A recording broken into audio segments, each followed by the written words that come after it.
My name is Elena Ward, and for most of my life, my family introduced me like an apology. This is Elena. She never really figured things out. My younger brother, Marcus, liked to say it with a laugh. My mother preferred softer language. She's creative, she'd tell people, in the same tone people use when describing a dog that refuses to learn commands. At 34, I lived alone in a small apartment outside Boston. I wore the same black coat every winter. I drove a 10-year-old Honda with a broken speaker. My family saw all of that and decided it meant failure. What they never bothered asking was why. Some of the largest hospitals in the Northeast used software systems designed entirely by me. That part didn't fit the story. They had already chosen. The dinner happened in October.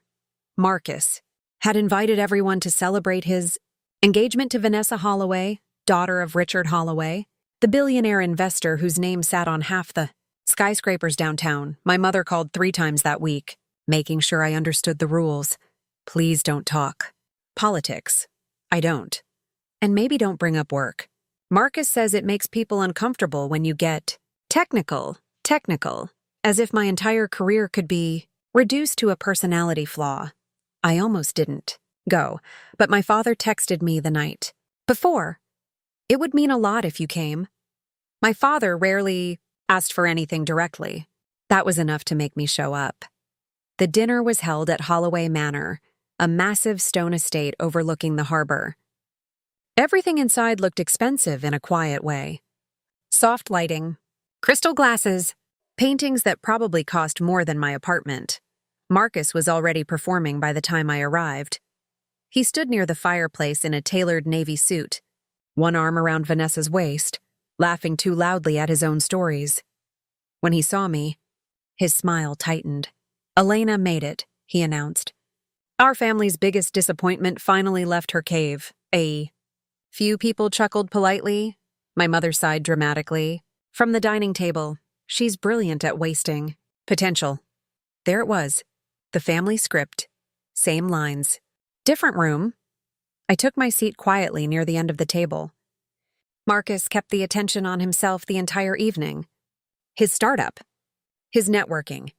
His future with Vanessa. My mother watched him like a woman admiring a monument she helped build. Nobody asked me a single question. Halfway through dinner, Richard Holloway arrived. The room shifted immediately. Even Marcus stood straighter. Richard was older than I expected. Silver hair, calm eyes. The kind of man who didn't need to raise his voice because everyone already listened when he entered a room. Vanessa kissed his cheek. Marcus nearly tripped over himself trying to impress him, and then my mother made the mistake. She pointed at me with a little embarrassed smile and said, "And that's Elena. Every family has one child who never quite finds her place." Marcus laughed again. "She still does freelance computer stuff or something." Richard looked at me. Really looked at me. Not the quick social glance people give before moving on. His eyes narrowed slightly like he was searching through memory. Then he said 5 words that stopped the room cold. "Elena Ward from Meridian Systems." Silence. My brother's smile froze. I looked up, slowly. Yes. Richard blinked once. "You designed the emergency response architecture for St. Vincent Medical." It wasn't a question. I nodded. "I led the engineering team?" The air changed. Marcus looked confused. My mother actually laughed nervously, like the conversation had somehow gone off script. Richard pulled out a chair and sat down across from me. "I read your white paper 3 years ago," he said. "The adaptive routing framework." For the first time in my life, my family looked at me the way strangers did when they accidentally discovered something valuable they'd ignored.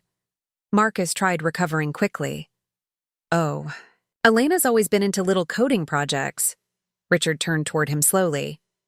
"Little projects?" His tone wasn't aggressive. That made it worse. "The system your sister designed reduced emergency network failures across 12 hospitals by 40%. Nobody spoke. I could hear the soft clink of silverware somewhere farther down the table. My mother stared at me like I had hidden another identity from her, which, in a way, I had, because every time I tried talking about work growing up, they interrupted, or minimized it, or changed the subject back to Marcus. After a while, you stop offering pieces of yourself to people determined not to hold them carefully. Marcus cleared his throat. Well, business success is different from technical work. Richard's expression flattened slightly. How much revenue did your company produce last year? Marcus smiled again immediately, just under $2 million. Richard nodded once, then looked back at me. The licensing agreements attached to Elena's infrastructure patents generated over $11 million last year. Alone, I hadn't told my family about the patents, or the licensing deals, or the consulting contracts. Not because I was hiding them, because nobody ever asked. My mother's wine glass trembled, slightly in her hand. 11 million. The number hung above the table like smoke. Marcus laughed too loudly. Okay, wow. Since when? Since 4 years ago, I said quietly. Richard leaned back in his chair, studying me carefully. I've actually wanted to meet you for a while, he said. Your system architecture is some of the cleanest engineering design I've seen in 20 years. There are moments when humiliation reverses direction, so suddenly it leaves everyone dizzy. This was one of them. My brother's entire personality had been built around being the successful child, the visible one, the important one, and suddenly, in the one room where he needed admiration most, someone with real power had redirected the spotlight without effort. Marcus tried again. Elena's just not very social. She keeps to herself? Richard nodded calmly. Most truly exceptional people do. That one landed harder than the others, because my family had spent years treating my quietness like evidence of inadequacy. Richard treated it like discipline. My father spoke for the first time in nearly an hour. You designed all that by yourself? His voice sounded small. I looked at him. Yes. He stared down at his plate, and something inside me shifted. Then, not triumph, not revenge, just exhaustion finally setting itself down.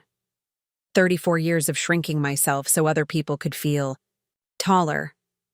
34 years of letting louder people define value for me. Marcus suddenly stood, up from the table. I need some air. Nobody stopped. Him. Vanessa watched him leave with an expression I recognized immediately. Recalculation. The dinner continued after that, but differently. My mother became unusually quiet. Richard asked me real questions about infrastructure design, emergency systems, predictive failover modeling, actual conversation, not performance. And for the first time in my life, I didn't feel invisible sitting at a family table. When dinner ended, my father walked me to my car. Cold wind moved through the driveway. He kept his hands in his pockets the entire time. I didn't know, he said finally. I believed him. That was the saddest part. You never asked, I said. He looked like the sentence physically hurt him. Behind us, through the mansion windows, I could still see my mother pacing near the dining room, trying to rebuild the story in her head, trying to understand how the disappointment daughter had become the only person at the table a billionaire. Recognized instantly, I drove home that night with the windows cracked open against the cold, not because I was emotional, because for the first time in years, I felt like I could finally breathe. My family spent decades measuring worth by noise, by attention, by performance, but quiet work counts, too. Quiet work changes hospitals. Quiet work saves lives. Quiet work builds things that still stand long after the loud people leave the room. My name is Claire Bennett, and at my brother's engagement dinner, he introduced me as the sibling who still hasn't figured life out. Everyone laughed. His future in-laws laughed politely. My mother laughed too hard. My father stared into his wine glass like he always did when Ethan turned cruel in public. And I stood there holding a plate of untouched salmon, feeling 32 years old and 12 at the same time. Ethan had always been the success story, The loud one. The charismatic one. The one my parents built entire conversations around. He owned a luxury real estate company in Chicago. Drove a black Range Rover. Posted motivational quotes online beside photos of expensive watches he probably financed. And me? I worked quietly in cybersecurity for a medical systems company outside Seattle. Most days I wore sweaters, drank cold coffee, and spent 10 hours preventing hospital networks from collapsing under ransomware attacks nobody ever heard about because people like me stopped them before they reached the news. Invisible work. My family mistook invisible for unimportant. The dinner was held at the Ashford Club downtown. Private dining room. Floor-to-ceiling windows overlooking the river. Ethan's fiancée, Lily, came from old money. Her father, Victor Hale, owned an investment group with buildings carrying his name across 3 states. Everything about the evening felt expensive in a careful way. Even the silence had money in it. I almost didn't go, but my mother called twice that week reminding me how important appearances were. Please just be supportive tonight. Supportive. That word always meant quiet. By the time I arrived, Ethan was already holding court near the fireplace, telling a story about closing a 7-figure property deal. He spotted me at the entrance and smirked. "There she is," he announced loudly. "My genius sister who still lives like a college student." A few people chuckled. My mother shook her head with fake affection. "Claire could have done anything. She just never had your ambition, sweetheart. There's something uniquely painful about being diminished by people who should know your value best." I took my seat near the far end of the table. Ethan spent the next hour performing success, talking over people, mentioning numbers louder than necessary. Every sentence sounded rehearsed, polished for admiration. Nobody asked me anything, and honestly, I preferred it that way, because every time I tried explaining my work to my family, their eyes glazed over within seconds. Until Victor Hale arrived, the room shifted immediately. Even Ethan straightened his posture. Victor was tall, late 60s, silver hair combed neatly back, calm eyes that missed absolutely nothing. He shook hands around the table, greeting people with quiet confidence. Then Lily touched his arm gently and pointed toward me. "And that's Ethan's sister, Claire." Ethan laughed before Victor could respond. "Yeah, she's our family recluse. Claire fights computers in dark rooms for a living." More laughter. My mother added softly, "We've given up trying to understand what she actually does." Victor looked at me, not casually, carefully. His expression changed slightly, like recognition moving through memory. Then he asked a question that silenced the table instantly. "Claire Bennett from the Sentinel Breach Analysis Team?" I blinked. "Yes." Victor stared at me for another second. "You led the containment response at Northlake Medical last winter." It wasn't a question. I nodded slowly. "I supervised the infrastructure recovery." Ethan's smile faltered. Victor pulled out the chair beside mine and sat down. "I read your incident report personally," he said. "Our firm owns partial interest in Northlake." The room had gone completely still now. My mother looked confused. Ethan recovered first. "Oh, Claire's always been good with technical stuff." Victor ignored him completely. The attack would have shut down emergency care across 4 hospitals if her team hadn't isolated the breach in time. Nobody moved. Not even the wait staff, because suddenly the quiet daughter nobody bragged about had become the center of the room without trying. Victor leaned forward slightly.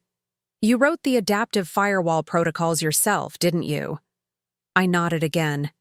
"Yes?" He smiled faintly. "That framework saved millions in damages." Ethan shifted uncomfortably beside Lily. I could actually see the recalculation happening behind his eyes. Because for the first time in his life, someone with real power wasn't impressed by his performance. They were impressed by mine. My mother laughed nervously. "Well, Claire never tells us these things," I almost answered. "But what would have been the point?" I had told them. Many times. They just never listened long enough to hear it. Victor continued, asking questions about cybersecurity architecture, emergency containment systems, predictive threat modeling. Real questions, not polite small talk. And for the first time in years, I heard my own voice at a family dinner without someone interrupting it. Ethan finally cut in. Cybersecurity's important, sure, but it's not exactly building companies. Victor turned toward him calmly. Northlake's outage would have cost more in 48 hours than your company earned last year. The silence after that felt physical, heavy, sharp. Lily lowered her eyes toward her plate. My father looked at me differently then. Like he was seeing a photograph develop slowly after decades of blur. Ethan forced a laugh. Claire always did know how to make herself sound impressive. Victor's expression cooled instantly. Competence doesn't require performance, Ethan. That one hit him hard, I could tell, because Ethan's entire identity depended on performance, on being seen, admired, validated loudly. And suddenly, a billionaire investor was sitting beside the sister he mocked openly, treating her work like the most valuable thing in the room. Dinner stumbled forward after that. Conversations restarted awkwardly around us. Glasses clinked. Servers brought dessert nobody really touched. But the balance had shifted permanently. My mother became unusually quiet. Every few minutes she glanced toward me like she was trying to solve a math problem she'd ignored for too long. Then Victor said something I will never forget. You know, he said thoughtfully, people like Claire are the reason modern systems function at all. Most of the world never sees their work. They only notice when it fails. He looked directly at my parents. You should be very proud of her. Nobody answered immediately, because shame takes time to settle, especially when it arrives publicly. Ethan excused himself halfway through dessert. He claimed he needed to take a business call. But his jaw was tight, and his face had gone pale around the edges. Lily watched him leave with the expression of someone noticing cracks in a foundation for the first time. My father finally spoke once Ethan disappeared. You really stopped that hospital attack? His voice sounded small. I looked at him quietly. Yes, he nodded slowly, like the information physically hurt to process. My mother stared down at the tablecloth. I thought you just worked in IT. There it was, 32 years reduced to a sentence, not cruelty this time, just ignorance. And somehow that hurt worse. When dinner ended, I walked outside alone into the cold Chicago night. The river shimmered below the club windows. Traffic lights reflected across wet pavement. A minute later, Victor Hale stepped outside behind me. You handled yourself gracefully in there, he said. I gave a small shrug. I'm used to it. His expression changed slightly at that. Not pity. Recognition. The loudest person in the room is rarely the most capable, he said quietly. Then he handed me his business card. If you ever consider consulting independently, call me. Serious talent deserves serious respect. I thanked him. He nodded once and returned inside. I stood there for another minute, breathing cold air into lungs that suddenly felt lighter. Because revenge doesn't always arrive through destruction. Sometimes it arrives through recognition. Through one moment. One person. One truth finally spoken aloud in a room that spent years pretending not to see you. And after that night, my family never introduced me as the disappointment again. Not because they suddenly understood me, but because someone important finally showed them they should have all along. My name is Elena Carter, and at 34, I had designed logistics systems that quietly moved medical supplies across half the country, without a single hospital noticing the machinery behind it. My mother called me the family disappointment. She said it at my younger brother's wedding rehearsal dinner, loud enough for the entire table to hear. Loud enough for the bride's wealthy relatives to smile awkwardly into their wine glasses. And then the bride's father looked at me, froze completely, and said my name like he had just found the missing piece of something important. Everything changed after that, but I need to take you back first. 3 weeks before the wedding, My brother Ethan sent me a text after ignoring me for nearly 4 months. Mom says you better not make this weird. That was it. No hello. No how are you. Just a warning disguised as an invitation. Ethan had always been the center of gravity in our family. The charming one. The loud one. The one my mother built entire conversations around. At 31, he ran a startup called Nexora Analytics. My mother talked about it like he had invented electricity. She introduced him to strangers with shining eyes. My son owns a tech company. When people asked about me, her tone changed instantly. Elena works with computers. Works with computers. Like I repaired printers at the mall. The truth was more complicated. I was the lead systems architect at MedCore Infrastructure in Chicago. The routing framework I built handled emergency supply chains for over 200 hospitals nationwide. During a hurricane season the year before, my system prevented medication shortages across 3 states. Nobody in my family knew that, or maybe they never cared enough to ask. 2 years earlier, Ethan came to me desperate. His company was failing before it had even launched. Investors wanted a working prototype. He had branding, pitch decks, expensive sneakers, but no actual product. He called me crying at 1 hour in the morning. I just need help getting started. So I helped him. 3 weeks of late nights, 3 weekends sacrificed. I built the core routing engine myself from scratch on my apartment computer. He promised equity. He promised recognition. He promised we were family. Instead, he gave me a $5,000 check and removed my name from every technical document before the investor presentations began. 6 months later, Nexora announced its revolutionary proprietary system. My system. My architecture. My work wearing Ethan's face. I never fought him over it. Partly because I was exhausted, mostly because I already knew how the story would go. My mother would call me jealous. My father would stay silent, and Ethan would grin that made people forgive him before he even apologized. So I buried it. Or at least I tried to. The rehearsal dinner was held inside a private country club outside Denver. Chandeliers, marble floors, waiters carrying champagne like they were balancing glass secrets in their hands. I arrived early. My mother looked me over before I even sat down. You could have tried harder with your appearance. I was wearing a black dress and pearl earrings. Ethan walked over smiling. There's our family underachiever. A few people laughed softly.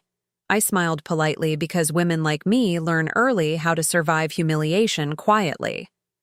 Then came the introductions. Ethan moved from table to table performing success like theater. And when he reached me, he wrapped an arm around my shoulder and announced loudly, "This is my sister Elena, the family disappointment." More laughter. My mother sipped wine and added her favorite line. She never really lived up to her potential. I heard silverware stop moving somewhere behind me. A chair shifted. And then a calm voice spoke. "Elena Carter?" I turned. An older man stood near the end of the table. Gray hair, tailored suit. Sharp eyes that missed absolutely nothing. Richard Vail, founder of Vail Capital, billionaire investor, and father of Ethan's bride. He stared at me carefully. Not politely, carefully. "You designed the MedCore routing architecture." Not a question. A statement. The room went still. Ethan blinked. "You know my sister?" Richard ignored him completely. "I reviewed your emergency infrastructure paper last year," he said to me. "Your hospital response framework reduced supply delay failures by 42% during the Gulf storms." I nodded slowly. "Yes." Richard looked genuinely stunned. "You're Elena Carter." My mother laughed nervously. "Oh, she just does back-end computer things." Richard turned toward her with the expression of a man hearing something deeply irrational. "Back-end things?" His voice sharpened slightly. "Your daughter designed one of the most efficient medical logistics systems currently operating in the country." Nobody spoke. Ethan shifted beside me. The confidence drained out of him inch by inch. Richard looked back at me. "And if I'm not mistaken," he said slowly, The architecture inside Nexera's platform resembles your design philosophy almost exactly. There it was. The collision. I felt Ethan tense beside me. Richard, Ethan interrupted quickly. Elena helped with some early concepts, but the core engine? Richard asked quietly. His eyes stayed on me. Not Ethan, me. I could feel my mother silently begging me not to answer honestly. I could feel years of conditioning trying to pull my voice smaller. But something inside me had finally grown tired of disappearing. Yes, I said. I built the original routing framework. Silence. Heavy silence. Richard folded his hands slowly. Was the intellectual property transferred legally? Ethan stepped forward immediately. Of course it was. It wasn't, and Richard knew it. You could see it happen in his face. The instant math, the recalculation, the investor reading risk in real time. Interesting, he said softly. Then he asked Ethan a question that destroyed him. Explain your adaptive routing structure. Ethan froze.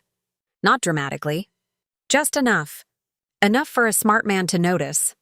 He started speaking in circles, buzzwords, empty language. Startup vocabulary without substance.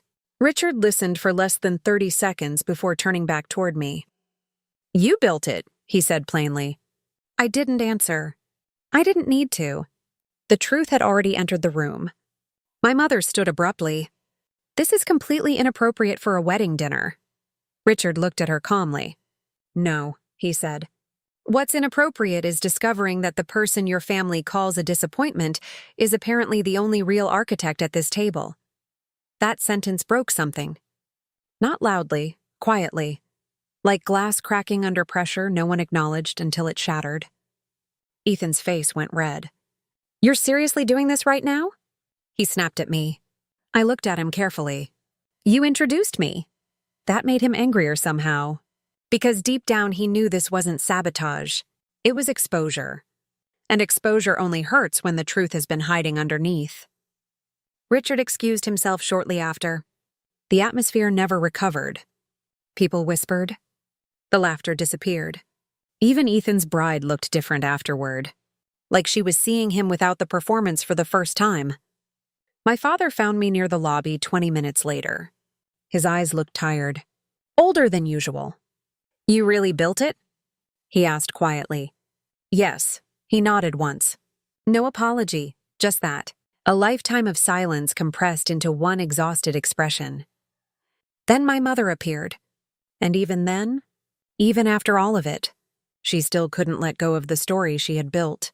You embarrassed your brother tonight. I stared at her for a long moment. No, I said softly. I stopped embarrassing myself. That was the first honest thing I had said to her in years. I left before dessert. 3 days later, Vale Capital withdrew its investment offer from Nexera. Official reason? Unresolved ownership concerns. Ethan called me 13 times. I never answered. My mother sent one final message. You could have stayed quiet. I stared at the text for a long time before deleting it. Then I went back to work. Back to the systems I built. Back to the quiet architecture that kept thousands of people alive without ever needing applause. Because that was the thing my family never understood. The loudest person in the room is not always the most important. Sometimes the real power is invisible, steady, silent, and impossible to replace once people finally realize who built everything holding them up. My name is Hannah Brooks, and for most of my life, my family treated me like background noise, not hated exactly, just invisible. My older brother Caleb was the sun in our house. Everything revolved around him.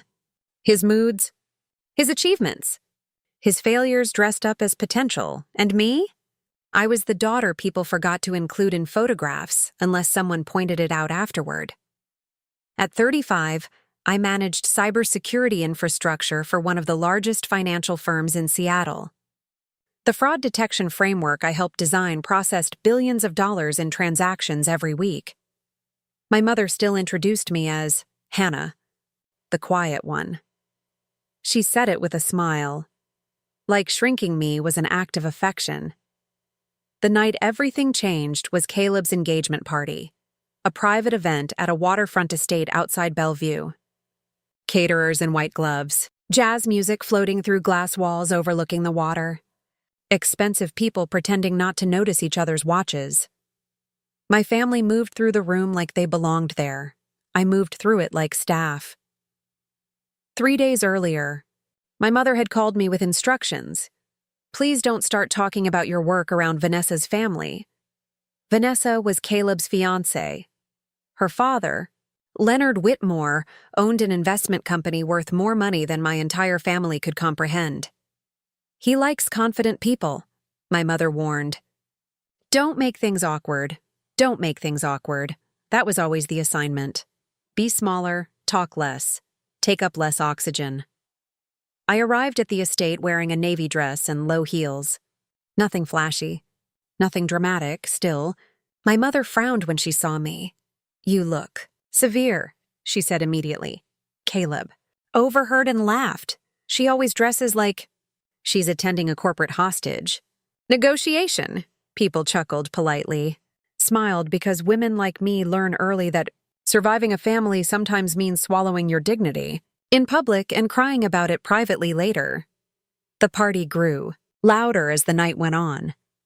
Caleb worked the room, expertly, handshakes, stories, loud confidence polished to perfection. He owned a tech startup called Stratos Edge. At least that's what people thought. The truth was more complicated. 5 years earlier, Caleb came to my apartment desperate.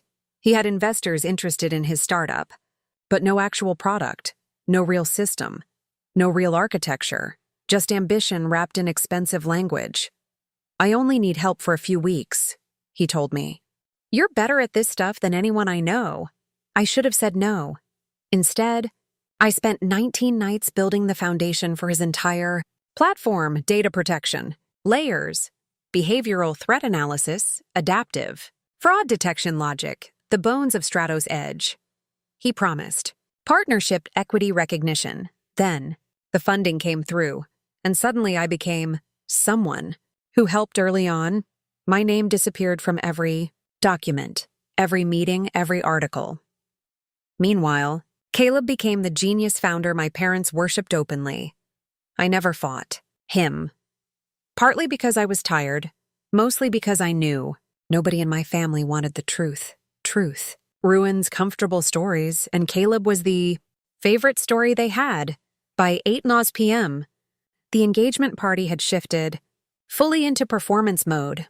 My mother floated from guest to guest praising Caleb. My son built his company from nothing. Nothing. I nearly laughed into my champagne. At one point, Vanessa's aunt asked what I did for work. Before I could answer, Caleb stepped in smoothly. Hannah handles boring back-end computer stuff. She likes hiding behind screens. The group laughed lightly. Then came my mother's contribution. She's always been the invisible child. She said it, casually, like discussing weather. Like 30 years of emotional neglect could be reduced to a charming family joke. I looked down at my drink, and that's when I heard the voice behind me. Back-end systems? Calm, curious, sharp. I turned slowly. Leonard. Whitmore stood there holding a glass of bourbon. Tall, gray-haired, controlled. The kind of man who looked at people the same way experienced. Surgeons look at scans. Carefully, he studied me for one long second. Then his expression changed. Hannah Brooks? I blinked. Yes. The room quieted slightly. Leonard stared at me with visible surprise. You wrote the Sentinel behavioral fraud model. Not a question, a fact. My mother laughed nervously. Oh no, Hannah just works in tech support. Leonard looked at her. Actually, looked at her. And I watched discomfort creep across my mother's face for the first time in years. Tech support? He repeated. Then he turned back toward me. The Sentinel model prevented nearly $400 million in banking fraud last year. Now, the silence spread wider. Caleb's smile flickered. Just briefly, Leonard kept speaking. Read your infrastructure paper 2 years ago. Adaptive predictive risk architecture. Brilliant work. I didn't know what to say. Not because I needed praise, but because hearing someone say my accomplishments out loud felt unfamiliar, almost dangerous. Caleb stepped closer quickly. Hannah's smart, sure, but she's always preferred supporting roles. Supporting roles. Like I wasn't the reason his company even existed. Leonard's eyes moved toward him slowly. Interesting phrase. Caleb laughed nervously. What do you mean? Leonard took a sip of bourbon before answering. Because during our preliminary acquisition review of Stratus Edge, my analysts found architectural signatures remarkably similar to Sentinel's framework. I felt my heartbeat slow. Not faster, slower. Like my body already knew the truth had finally entered the room. Caleb's face tightened. Leonard continued calmly. At first we assumed your company licensed portions legally. Nobody moved. Nobody spoke. Then Leonard asked the question that cracked the evening open completely. Did your sister build the original infrastructure for your platform? The room turned toward Caleb. My mother looked horrified. My father stared at the floor, and Caleb smiled. Too quickly. Oh, come on, he said lightly. Families help each other. Hannah did tiny bits early on. Leonard didn't smile back. The core behavior engine? Caleb hesitated, only for a second. But powerful people notice hesitation, especially investors. Especially men who built fortunes reading weakness before others saw it. Finally, Caleb muttered, She helped with prototypes. Leonard turned to me directly. Did you architect the foundational system? I could feel years of conditioning trying to pull me backward. Stay quiet. Protect the family. Don't embarrass anyone. But exhaustion changes people. And after enough years of disappearing, silence starts feeling like self-betrayal. Yes, I said softly. I built the original system. Nobody breathed. Leonard nodded once, like a final calculation had just completed. That explains the inconsistencies. Caleb's composure cracked instantly. You're seriously doing this here? He snapped at me. I stared at him calmly. You brought me here. That's not the point. No, I said quietly. It's exactly the point. My mother rushed forward immediately. This is all a misunderstanding. But Leonard interrupted her gently. No, Mrs. Brooks, I don't think it is. Then he looked directly at Caleb. My company was considering a substantial acquisition offer for Stratus Edge. Caleb straightened hopefully, until Leonard finished the sentence. We won't be proceeding. The words landed like broken glass, sharp, irreversible. Caleb's face drained of color. Vanessa looked at him differently after that, not angry. Worse, aware. Like someone realizing they had fallen in love with a performance instead of a person. My mother turned toward me with panic disguised as anger. You embarrassed your brother. I looked at her for a very long time. Then I asked the question I should have asked years earlier. Why was protecting him always more important than telling the truth about me? She opened her mouth. Nothing came out, because some questions arrive too late for easy answers. I left shortly afterward. The cold air outside felt cleaner than the room I had just escaped. Behind me, the party continued quietly. Damaged, uneven, fragile. 3 weeks later, Leonard Whitmore's company officially withdrew interest from Stratus Edge. Other investors followed. Apparently, confidence sounds different once people discover who actually built the foundation underneath it. My father called once after that. He didn't apologize. He just said, I didn't know. But he did know. Not the details, maybe. Not the code. But parents always know which child they're overlooking. They just hope the invisible one stays quiet long enough to survive it. My mother never really changed. Some people can admit mistakes. Others build identities around avoiding them. As for me, I accepted a leadership position 6 months later, overseeing national infrastructure security operations. The funny thing is, my life barely changed after the truth came out. I still worked long hours, still built systems nobody noticed unless they failed, still preferred quiet rooms over loud people. But something inside me shifted permanently that night. Because once you stop accepting the role other people assigned you, you realize invisibility was never weakness. It was survival. And surviving long enough to finally be seen, that becomes its own kind of victory. My name is Claire Donovan, and for 12 years, my parents told everyone my younger brother was the genius of the family. Not smart, not talented. A genius. They said it at church dinners, neighborhood cookouts, Christmas parties, grocery store checkout lines. My mother used to smile proudly and say, "Ethan built a tech company before 30. Then she would glance at me like an afterthought. "Claire works with systems or something." Systems or something. At 36, I was the lead infrastructure engineer behind one of the largest cloud security frameworks in the Midwest. But in my parents' house, I was still the quiet daughter who never reached her full potential. The strange thing about invisibility is that eventually people stop believing you can see anything clearly at all. That's how Ethan got away with it for so long. The dinner that changed everything happened on a Thursday night in October. A private investor event at a rooftop restaurant in downtown Chicago. Glass walls, low lighting, expensive whiskey. The kind of place where people spoke softly because money already did the talking for them. Ethan invited me personally, which should have warned me immediately. We barely spoke unless he needed something. "Mom wants the whole family there," he texted. "Try not to make things awkward." That sentence carried my entire role in the family. Be agreeable. Be smaller. Clap quietly while Ethan performed success.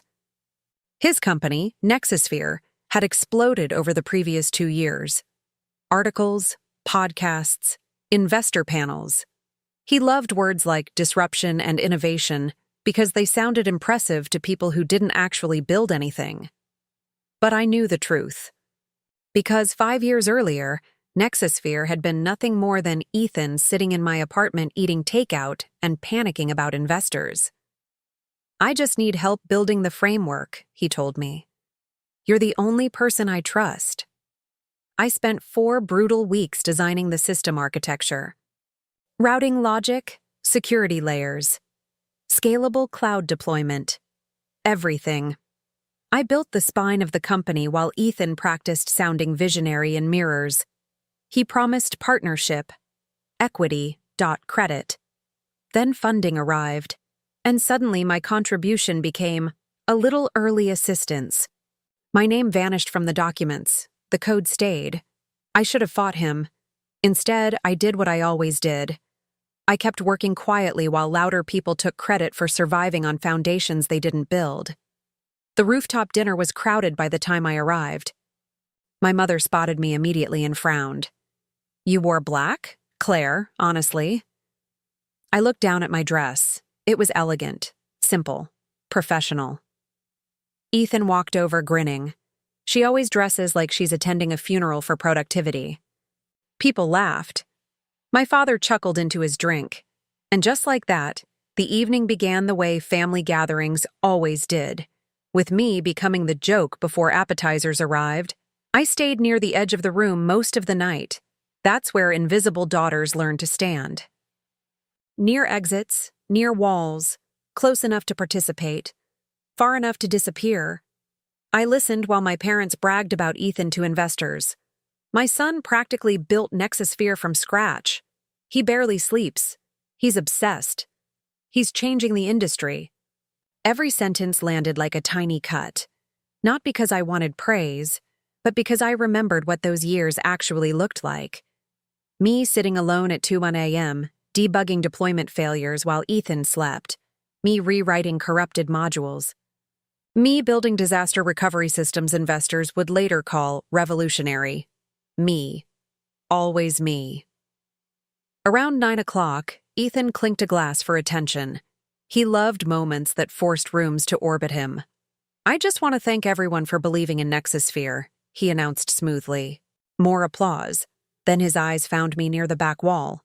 And thanks to my sister Claire, he added casually. Every company needs one family member who reminds you what happens if you play it too safe. More laughter. My mother smiled into her wine. There's a reason Ethan took risks and Claire didn't. The room shifted slightly with uncomfortable amusement, and then a voice cut through it. Claire Donovan, calm, precise. A man near the center table had turned fully toward me. Victor Hale. Founder of Hale Ventures. Billionaire investor. The man leading Nexusphere's upcoming expansion round. I froze slightly. Yes? Victor stared at me carefully. Not politely. Carefully. I know that name. Ethan's smile flickered. Victor stepped closer. Cloud Shield Architecture Conference, 3 years ago. My stomach tightened. You presented the adaptive recovery framework. I nodded slowly. Victor looked genuinely stunned now. That was your work? Yes. Silence spread outward. My mother laughed nervously. Oh, Claire's always been buried in technical things. Victor ignored her entirely. He kept looking at me. Then he said the sentence that cracked the entire evening open. The recovery infrastructure inside Nexusphere uses your framework almost identically. No one moved. Ethan answered too quickly. Well, Claire inspired some early concepts. Victor interrupted him gently. No, not concepts. His eyes stayed on me. System architecture. I felt the room watching now, really watching, for the first time in years. Ethan stepped forward with forced confidence. Families collaborate. That's normal. Victor tilted his head slightly. Did she build the original platform? The silence afterward felt enormous. My mother looked terrified. My father suddenly became very interested in his drink. And Ethan? Ethan smiled the way people smile when they realize charm may no longer be enough. Claire helped early on, he said carefully. Victor looked at me directly. Did you architect the core infrastructure? I could hear my mother's voice in my head. Don't embarrass your brother. Don't create conflict. Stay quiet. But exhaustion changes people. And after enough years of swallowing your own truth, silence starts tasting like betrayal. Yes, I said. I built the original architecture. The room stopped breathing. Victor absorbed that quietly. Then he asked Ethan something devastatingly simple. Explain your adaptive failover sequence. Ethan blinked, just once. But investors notice hesitation the way sharks notice blood. He started talking. Buzzwords, generic language. Half-understood technical phrases stitched together by panic. Victor listened for maybe 20 seconds before holding up a hand. That's enough. Ethan stopped. The confidence was gone now. What remained underneath looked younger, smaller, frightened. Victor turned back toward me. You designed one of the smartest scalable recovery systems I've seen in 15 years, he said calmly. And your family treats you like background decoration. Nobody spoke. Not even my mother. Because the cruelest moments are the ones strangers recognize immediately. Victor's voice remained steady. Hale Ventures conducts deep technical audits before investment. Ethan swallowed hard. Victor continued. My analysts already suspected Nexusphere's foundational architecture was created by someone else. The room tilted. Not literally, emotionally. Like the entire balance of the evening had shifted under everyone's feet. Ethan's voice cracked slightly. You're seriously doing this now? I looked at him calmly. I didn't say anything, he asked. That made him angry. Because deep down, he knew exposure feels unfair only to people who benefited from silence. My mother rushed forward immediately. Victor, this is a misunderstanding. Claire's always been jealous of Ethan's success. Victor finally looked at her, and his expression changed. Not angry. Worse. Disappointed. Mrs. Donovan, he said quietly, your daughter's infrastructure work is studied by engineering teams across 3 industries. He paused. If you don't know that, then you haven't been paying attention. That sentence hit my mother harder than shouting ever could have. Because the truth wasn't complicated. They simply never looked closely enough to see me. Victor left shortly afterward. So did several other investors. The energy of the dinner collapsed behind them. Like a stage after the audience realizes the magician was using mirrors the entire time. 3 weeks later, Hale Ventures officially withdrew from Nexusphere's expansion round. Other firms followed. Questions about infrastructure ownership started surfacing. Articles became quieter, then disappeared completely. Ethan called me repeatedly. I never answered. My father sent one text. I should have listened more. That was all. No apology. Just a man finally noticing the silence he helped create. My mother took longer. Months later, she called crying. Not about me, about Ethan. Because some parents become so attached to one child's mythology that they mistake protecting it for love. As for me, I accepted a senior advisory role with a national cybersecurity coalition that winter. Better pay, better team, better life. But the real change wasn't professional. It was internal. Because for the first time in my life, I stopped shrinking myself to protect people who were comfortable overlooking me. And once that happens, you realize something important. Invisible daughters are rarely invisible because they lack value. They're invisible because everyone around them got used to benefiting from their silence. My name is Claire Bennett, and at 34, I had designed cybersecurity systems used by 3 major hospitals across the Midwest. Systems that protected millions of patient records every single day. My brother still called me the family. Embarrassment. He said it at his engagement dinner, in front of his fiancé's wealthy parents, in front of investors, lawyers, country club friends, and half the city of Nashville. My mother laughed when he said it, then she added her favorite line. The one she had been sharpening for years. Claire's always been the difficult one. And the man sitting beside her, the bride's father, a billionaire venture capitalist named Leonard Whitmore, looked up from his wine glass and said my name like he had just solved a puzzle. Wait, he said slowly. Claire Bennett from Aegis Secure? The room changed after that, not loudly, not dramatically, but the air shifted, and my brother felt it immediately, because suddenly, I wasn't invisible anymore. 3 months earlier, I had almost decided not to attend the dinner at all. Ethan never invited me to family events because he wanted me there. He invited me because appearances mattered to him, a complete family, a polished family, a successful family. Even if the success, sitting quietly in the corner, wasn't the one they bragged about, that role belonged to Ethan, always Ethan, my younger brother had built a startup called Novasphere, artificial intelligence, predictive analytics, corporate buzzwords stitched together into expensive presentations. My parents worshipped him for it. My mother introduced him to strangers like he was a senator. My father once drove 4 hours just to hang a framed magazine article about Ethan's company in their living room. Meanwhile, I built security systems that kept hospitals from being hacked during emergencies. Nobody framed those. At family dinners, my work became computer stuff, something vague, forgettable. The last Thanksgiving before the engagement dinner, my aunt asked what I did for a living. Before I could answer, my mother smiled tightly and said, Claire hides in server rooms while Ethan changes the future. Everyone laughed, even my father. Especially Ethan. You get used to humiliation when it arrives, consistently enough. That's the dangerous thing about emotional neglect. It stops feeling unusual. You start organizing your personality around surviving it.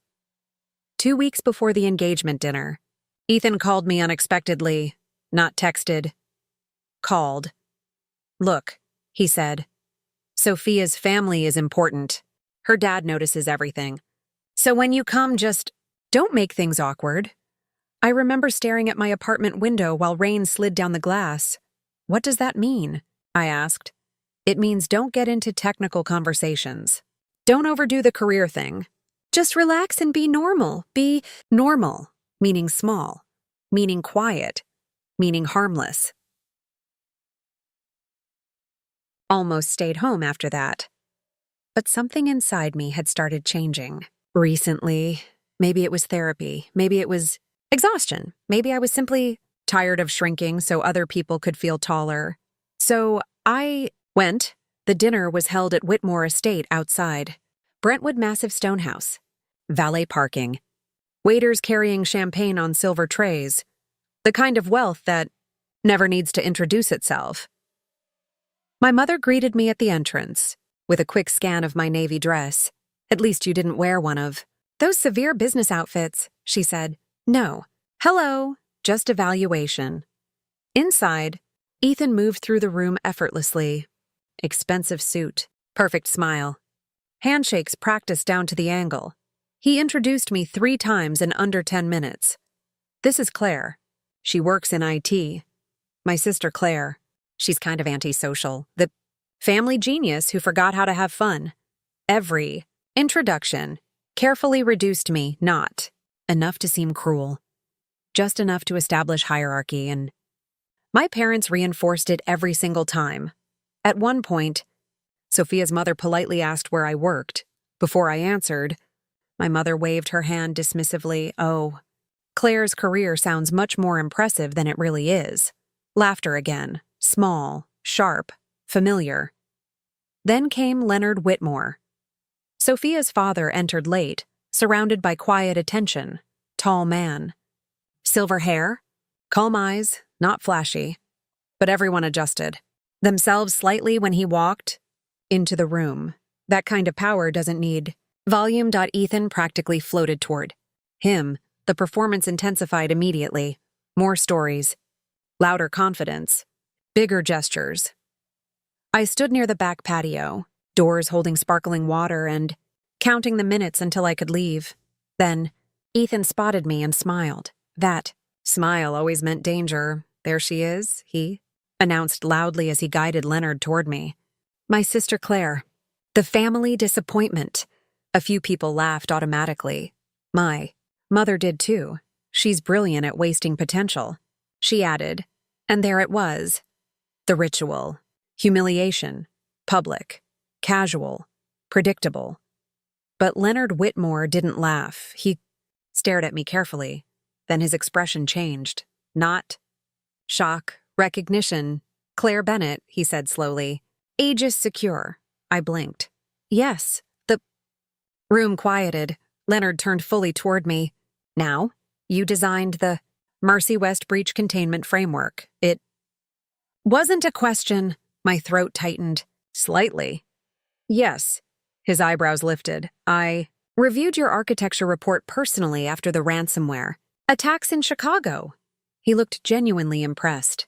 Your system prevented 3 hospital networks from collapsing. Nobody spoke.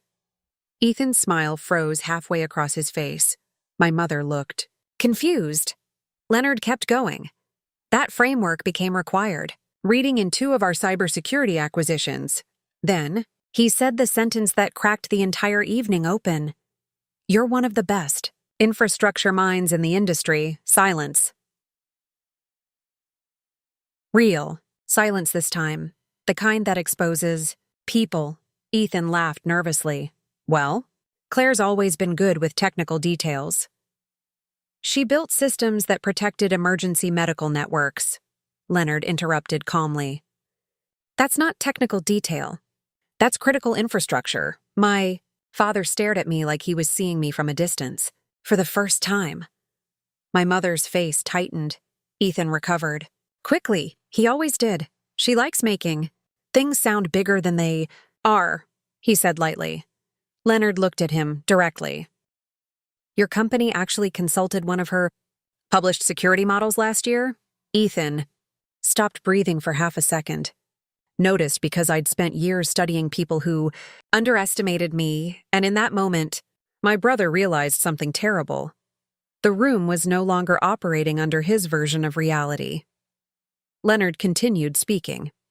To be honest, when Sophia mentioned your last name, I assumed you were related. But I couldn't understand why nobody here was discussing her work. Nobody answered him. Because there was no answer that wouldn't expose everything. My mother finally forced a laugh.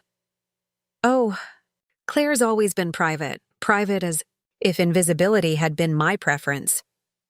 Leonard looked around the room, slowly. Then he said something I don't think my family will ever recover from. If this were my daughter, he said quietly, I'd never stop talking about her. That hurt more than the insults ever did, because kindness reveals damage humiliation tries to normalize, and suddenly I could see it. My entire family had built itself around worshiping visibility instead of value. Ethan looked successful. I built things that worked, and deep down, they had always known the difference. That was the unbearable part. The dinner continued after that, technically. Food arrived. Conversations restarted, but the illusion was broken. People approached me now. Real questions. Real interest. Not because I had changed, because someone important had validated what my family spent years minimizing. Ethan barely looked at me for the rest of the evening, and my mother became unusually quiet. Near the valet stand, my father finally approached me alone. His voice sounded smaller than I had ever heard it. You never told us it was that significant. I looked at him for a long moment. Then I answered, honestly, you never asked. He had no response to that. Neither did I. I drove home alone that night through steady Tennessee rain, and somewhere between Brentwood and downtown Nashville, I realized something unexpected. I wasn't angry anymore. Not really, because Leonard Whitmore hadn't given me worth. He had simply recognized it. The worth had already been there, quietly, steadily, like it always was. My family just needed a billionaire to say it out loud before they could hear it. If you've ever been the one they overlooked, the one they laughed at while you quietly carried more weight than anyone realized, let this story remind you of something important. Your worth does not disappear just because nobody in your family knows how to recognize it. Some people only respect noise. But real strength is often silent, and one day, the truth has a way of walking into the room on its own. If this story stayed with you, drop a comment below. I read every single one. And if you enjoy emotional stories about family, betrayal, quiet revenge, and people finally getting the recognition they deserve, subscribe to the channel and turn on notifications. There's another story waiting for you next.